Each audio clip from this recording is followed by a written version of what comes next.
नमस्कार दोस्तों, welcome to civil era. खबर आ रही है यूनाइटेड स्टेट ऑफ अमेरिका से, जिसमें यूएस के प्रेसिडेंट को नोबेल पीस प्राइज के लिए नॉमिनेट किया गया है बाय द नॉर्वेनियन पार्लियामेंट। आज के समय में सब जानते हैं नवंबर में यूएस के पार्लियामेंट्री इलेक्शन होने वाले हैं, जिसमें प्रेसिडेंट को चुना जाएगा। करंट प्रेसिडेंट डोनाल्ड ट्रंप अपनी पूरी जान लगा दे रहे हैं टू विन दिस इलेक्शन, और इसी बीच अगर ये खबर आ जाती है कि उनको नोबेल पीस प्राइज मिल चुका है तो उनको प्रेसिडेंशियल इलेक्शन में एक एज हासिल हो जाएगा। यानी कि उनको अगर नोबेल पीस प्राइज मिल जाता है तो उनकी वर्ल्ड इमेज को अच्छा खासा इजाफा होगा। परंतु सवाल यह है कि नोबेल प्राइज के लिए इनको नॉमिनेट क्यों किया गया है। तो आइए डिस्कस करते हैं इसके पीछे का रीजन। तो बने रहिए मेरे साथ only on in the world of civil era.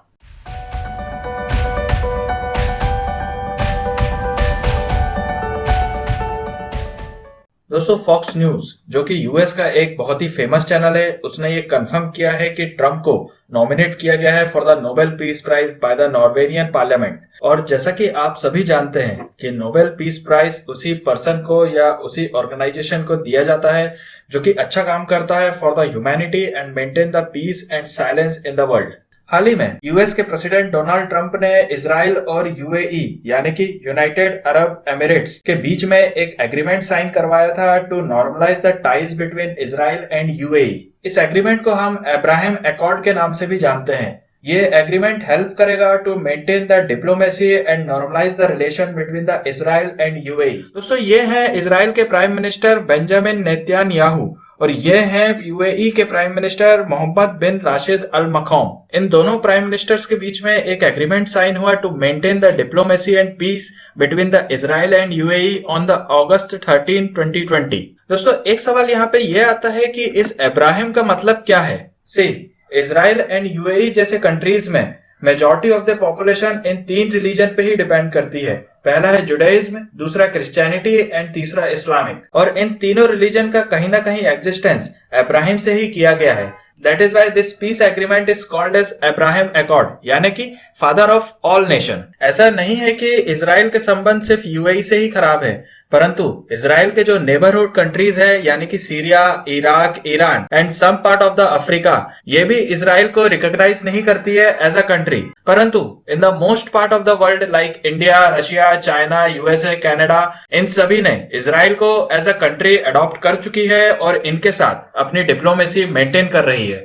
Israel के साथ जो डिस्प्यूट है वो इजराइल के लोग और पैलेस्टीनियन के बीच में है। यानी कि पैलेस्टीनियन का कहना यह है कि इजराइल के जो मुस्लिम्स मेजॉरिटी पॉपुलेशन है, उन्होंने हमारी लैंड को एक्वायर किया है और धीरे धीरे अपने लैंड को बढ़ाकर पैलेस्टीनियन के लैंड को कम किया जा रहा है, जो कि है एक छोटा सा part in the West Bank. So पूरा डिस्प्यूट जो है इजराइल का अदर कंट्रीज के साथ एक वेस्ट बैंक को लेके ही है, जिसके कारण इजराइल में कोई भी अदर कंट्रीज का कोई भी डिप्लोमेट आ नहीं सकता है। यहाँ की पॉपुलेशन दूसरी कंट्रीज में अपना ट्रेड नहीं कर सकती है। तो धीरे धीरे अदर कंट्रीज भी इजराइल के साथ अपने संबंध अच्छा बना रही है, जिससे कि उनकी पॉपुलेशन वहां पे ट्रेड कर सकते हैं और डिप्लोमेसी मेंटेन कर सकते हैं। यूएई से पहले दो और अरब की कंट्रीज हैं जिन्होंने अपने रिलेशन को नॉर्मलाइज किया है विद इजराइल, वो है इजिप्ट एंड जॉर्डन। अगर यूएई एंड इजराइल के बीच में ये एग्रीमेंट साइन हो जाता है तो it will become a third country जो कि इनिशिएट कर रही है to maintain a formal relation between the Israel. इसका मतलब ये नहीं है कि यूएई अपना अपोज इजराइल के साथ नहीं कर सकती है, परंतु वो अपने पूरे हक रखेगी जहां पे उसको लगेगा कि वो गलत है। और इजराइल ने ये क्लियर भी किया है कि उनकी लड़ाई विद द पैलेस्टीनियन लैंड चलती रहेगी और इस एग्रीमेंट से उस पर कोई इफेक्ट नहीं पड़ेगा। दोस्तों, अब्राहम एकॉर्ड साइन हो सकता है on the 15th of September 2020 in the white house. अगर व्हाइट हाउस में ये एग्रीमेंट साइन हुआ तो it will become a great opportunity for Americans जो कि सीधे ट्रेड करेंगे और यूएस की इकोनॉमी को हेल्प करेंगे टू ग्रो फर्दर। दोस्तों, नोबेल प्राइज की शुरुआत अल्फ्रेड नोबेल के नाम से 10 दिसंबर 1901 से किया गया, यानी कि 10 दिसंबर है वर्ल्ड ह्यूमन राइट्स डे। उस दिन पहला नोबेल मिला था इन द ईयर ऑफ 1901। तब से नोबेल प्राइज को chemistry, literature, peace, physics, psychology, medicine and economy के क्षेत्र में दिया जाता है हर वर्ष। दोस्तों, नोबेल को किसी भी इंडिविजुअल या कोई ऑर्गेनाइजेशंस को, दोनों को दिया जा सकता है।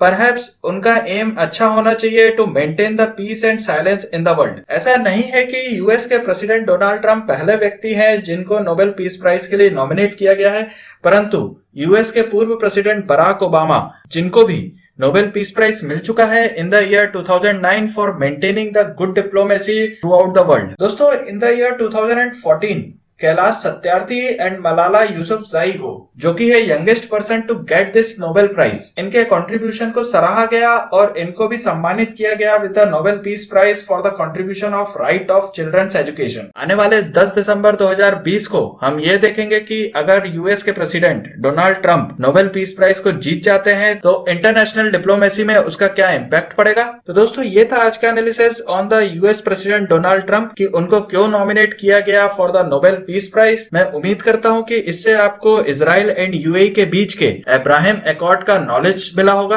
अगर हाँ, तो please show your love by subscribing us and press the bell icon. अगर आपके पास कोई सजेशन है तो आप प्लीज हमको कमेंट बॉक्स में लिखकर जरूर बताएं। आप हमको फॉलो कर सकते हैं in the Facebook and Instagram pages. मैं आशा करता हूं कि आप मेरे साथ बने रहेंगे for the further lectures. Till then, stay safe, stay educated.